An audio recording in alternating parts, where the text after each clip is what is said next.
So back to like walking into our first visit here, when you see the floor all the way over and everything is standard, standard, standard.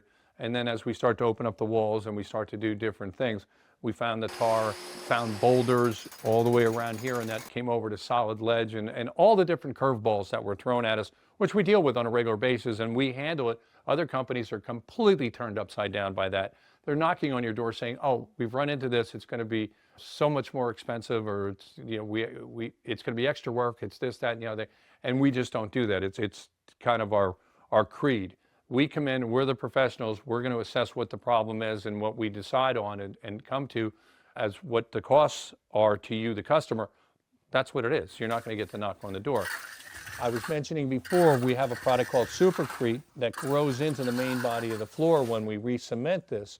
We have another product called Super Slurry, which is it's the same basics as the same active ingredient, but it's kind of the consistency of a heavy cream. It's thick.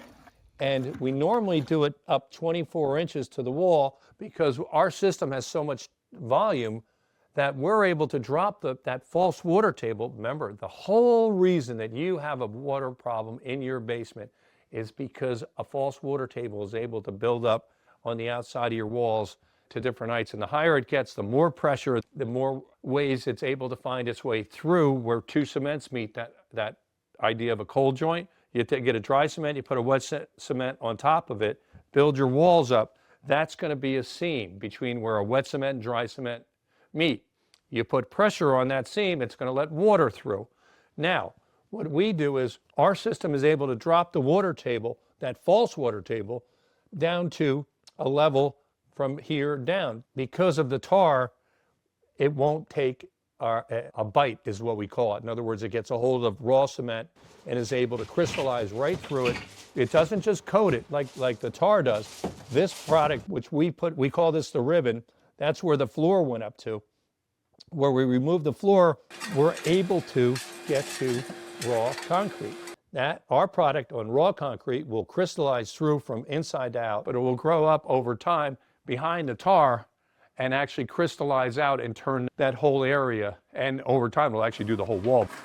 Another thing that we were talking about too is the footing. This wall here had the low footing, which we had to deal with, and what we do is we create what we call a false footing sometimes. Didn't have to do that here. This particular footing just happened to be very shallow. So we were able to put stone on top of it, but still leave enough room to get the full 4 inches, which allows us to be code compliant. But as we move down, we run back into a traditional footing that has the normal depth of around 12 to 14 inches, and that's over here. And this was a footing that was extra high. The foreman on this particular job is he's truly an artist. I mean, the guy is really good. And he was able to take this down enough so that we could get this back to being code compliant with our Supercrete product that has our crystalline ingredient, which grows into old concrete. So we'll have our new concrete that we put down right up against the main body of the floor, and it will crystallize in and create a seamless weld and give it that support back over onto this footing around the majority of the basement. Once again, the typical basement, you think it's just going to be standard, standard, standard, and it's anything but that. And what they did was they built pillars to support the sewer line, but in so doing, they blocked access to the wall. So if you went with one of those gutter systems that I was referring to before, you'd be hindered here because you'd have to start and stop, and it wouldn't be a continuous run. Our system, we dealt with all the way through here. We were able to chip out the ledge underneath where we left the spacer so that we could keep the full body of your basement floor intact. So our drainage has covered this entire area, has gone underneath the spacer, around like this, then back over along the footing. And then once we hit this other pillar here, which is holding up more of the sewer line, we were able to go around it this way and then back over that way. Next steps are going to be our flow channel, which is a drainage board. It's kind of like a waffle board, and it's going to go down the wall several inches and then across the footing, and then we re-cement the floor with our proprietary Supercrete product, which actually grows into old concrete and creates one seamless weld all the way over. The floor is back to the condition it was the day we walked in here, only stronger because our Supercrete PSI, pounds per square inch, is much higher than what this original floor was. We decided to put the pump in here. Well, this whole corner here was solid rock. I talked to my guy who's been with me for close to 20 years, and strong as an ox. He looked at me and he said, "Peter, I hammered for 5 hours in order to get this basket in." So that's how much ledge was there and how hard it was to install this particular pump. Normally, when you would look into a sump basket, after everything's settled, the system's in, and the digging's not being done while the water's moving through the freshly dug soil, where it can get a little bit murky in your sump basket. Normally, it's going to be crystal clear because that's the way the water percolates up and gets into it. This one has a little bit of cloudiness to it just because they were digging and the water was traveling through the freshly dug up, things like that. But once it settles in, the water that collects in this basket will be crystal clear. Water fills up on the outside of your walls in what we call your backfill area. It could be 6 feet, 8 feet wide, depending on when it was built and what code was or how strictly they enforced code back in the day. But it's usually about 6 or 8 feet wide. And when that area fills, and there's a huge hill behind this house, it comes down and then fills up water on the outside of the walls and it pushes on the walls. That's what we call a false water table. And that water on the outside of the walls goes down into the ground and up underneath your floor, and that's what we call hydrostatic pressure.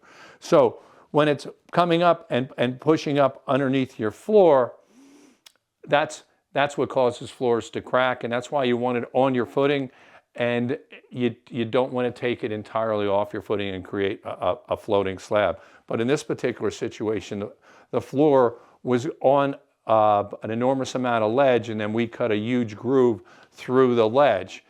With our drainage, we catch the water. Here, say this is the bottom of your floor. We catch the water down here anywhere from 12 to 14 inches, depending on the depth of the footing. In other words, how deep the footing goes. We'll catch the water down here because this is where our drainage starts. And it takes an enormous amount of water to fill up our drainage, even partially. There are no variables with the way the other waterproofing companies do it. It's a cookie cutter. It's what we call a gutter, and it sits within the depth of the floor, and that's the only thing that they have. With all of the curveballs that this particular foundation has thrown at us in order to get the proper amount of drainage in there, they're getting this much drainage in the wrong place. You manage it 12 to 14 inches down below it. That whole area between down here, you have 12 to 14 inches of area that has no water in it at all. Your floor actually stays completely dry. If you ever want to see the right way to do a discharge line, this is it. We come out of the wall right over here. Nice thing about this particular property, it has a natural slope to it, which really helps out because this whole area becomes an area where the water can perk down before it ever gets to the street. We created a dry well. In the neighborhood, I think he put in 16 5-gallon buckets of drainage stone.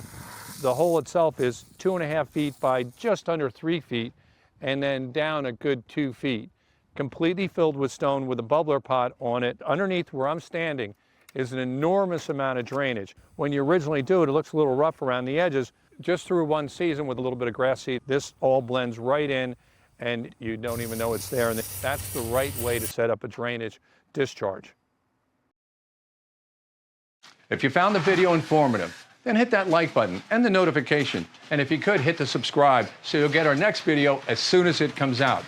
But until then, enjoy your dry basement.